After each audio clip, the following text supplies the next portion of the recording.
आप सबको डीएलडी के नेक्स्ट लेक्चर में खुशामदीद कहता हूं। आज हमारा टॉपिक है 4 बिट बाइनरी पैरेलल एडर। हमने किस तरीके से 4 बिट बाइनरी पैरेलल एडर जो है वो ड्रॉ करना है।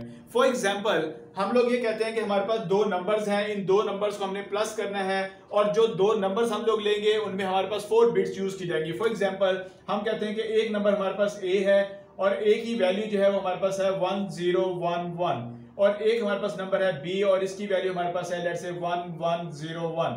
इसको अगर हम प्लस करते हैं तो हमारे पास जो रिजल्ट प्रोड्यूस होता है, अगर हम इसको वैसे प्लस करें तो 1 + 1 0 1 कैरी, 1 + 1 0 1 कैरी, 1 + 1 0 1 कैरी, 1 + 1 + 1 3। तो यहां पर 1 और ये आपके पास क्या आ गई, कैरी आ गई। इसका मतलब ये है कि अगर हम लोग दो वैल्यूज को जो 4 बिट वैल्यूज है उनको प्लस करेंगे तो हमारे पास ये रिजल्ट प्रोड्यूस होगा। तो अब इसको हम लोग किसकी मदद से सॉल्व करते हैं, हम फुल एडर की मदद से या 4 बिट बाइनरी पैरेलल एडर की मदद से हम इसको ड्रॉ करने की कोशिश करते हैं। तो सबसे पहले हम बात करते हैं कि जितनी आपके पास बिट्स होंगी उतने ही आप क्या करेंगे, फुल एडर जो है वो इस्तेमाल करेंगे। तो पहला फुल एडर हम लोग इस्तेमाल करते हैं, हमारे पास टोटल बिट्स कितनी है, हमारे पास 4 बिट्स हैं। इसका मतलब ये है कि हमारे पास 4 फुल एडर जो है वो हम लोग क्या करेंगे, यूज करेंगे। That is a second full adder, that is a third full adder, that is a fourth full adder. यानी कि जितनी आपकी बिट्स हैं उतने ही आपने क्या करने हैं, फुल एडर जो है वो आपने इस्तेमाल कर लेने हैं।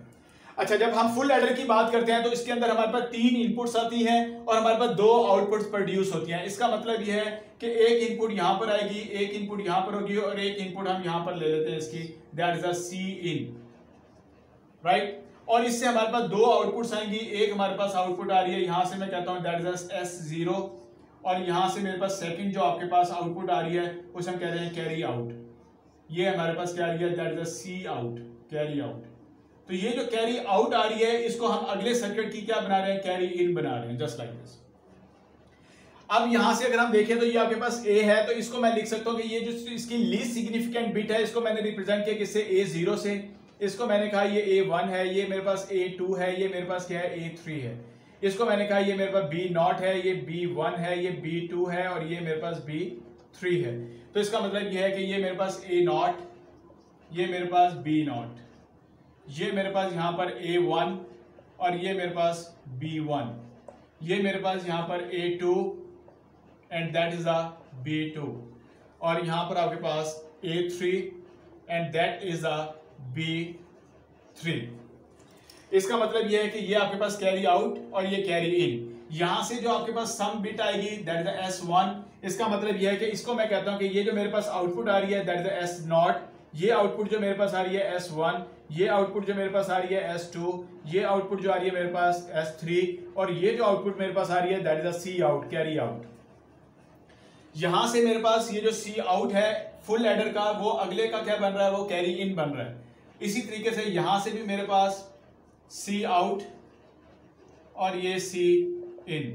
इसी तरीके से यहां से मेरे पास जो आउटपुट आएगी S2 और यहां से मेरे पास जो कैरी आउट और ये इसकी कैरी इन। यहां से आपके पास दैट इज द S3 और यहां से जो आपके पास कैरी निकलेगी that is the C out, the last carry.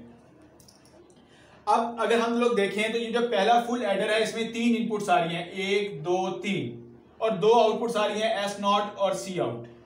इसी तरीके से इसमें देखें तो 3 इनपुट्स जा रही हैं, A1 B1 और सी इन। और इसी तरीके से 2 आउटपुट प्रोड्यूस कर रहा है फुल एडर, S1 और सी आउट। फिर आपके पास C in, A2 B2 S2 C out and so on. अब ये जो वैल्यूज आपके पास हैं ये वैल्यूज हम यहां पर पुट कर देते हैं। ये आपके पास 1 that is equal to 1 that is equal to 0 that is equal to 1, यानी कि हमने A की वैल्यू जो है वो पुट कर दी 1 1 0 1 और B की वैल्यू आपके पास क्या है, दैट इज इक्वल टू 1 0 1 और 1। अब हम इस सर्किट को देखते हैं कि ये किस तरीके से वर्किंग परफॉर्म करता है। तो इनिशियली जो सी इन की वैल्यू होगी आपके पास क्या होगी, 0। तो यहां से अगर हम देखें 1 + 1 2, 2 में आपके पास क्या आता है, 2 + 0 2। तो यहां पर आपके पास S0 क्या होगा, आपके पास 0 आ जाएगा और 1 कैरी आपकी जनरेट होगी और ये 1 कैरी इसमें क्या आ जाएगी, एज ए इनपुट आ जाएगी। 1 + 1 2 0 और 1 कैरी और वो 1 कैरी जो होगी अगले की क्या बन जाएगी, इनपुट बन जाएगी। 1 + 1 2 0 1 कैरी, 1 + 1 + 1 3, 1 यहां पर आ गया, 1 यहां पर आ गया। तो यहां पर अगर आप रिजल्ट देखें तो आपके पास क्या प्रोड्यूस हुआ, 1 1 0 0 0। तो ये आपके पास सेम आंसर प्रोड्यूस हो रहा है जो कि आपने वैसे कैलकुलेशन करके a प्लस बी को आपने प्लस किया तो आपका रिजल्ट आया 1 1 0 0 0। तो यहां पर भी अगर आपने 4 बिट पैरेलल बाइनरी एडर की मदद से आपने एडिशन परफॉर्म की तो आपके पास सेम रिजल्ट क्या हुआ, आपके पास प्रोड्यूस हुआ। इसका मतलब यह है कि अगर आपके पास वो क्वेश्चन देता है कि आपने 4 बिट बाइनरी पैरेलल एडर बनाना है तो आप 4 फुल एडर यूज करेंगे। अगर वो कहता है 3 बिट पैरेलल बाइनरी एडर आपने ड्रॉ करना है तो आप क्या करेंगे, 3 फुल एडर यूज करेंगे।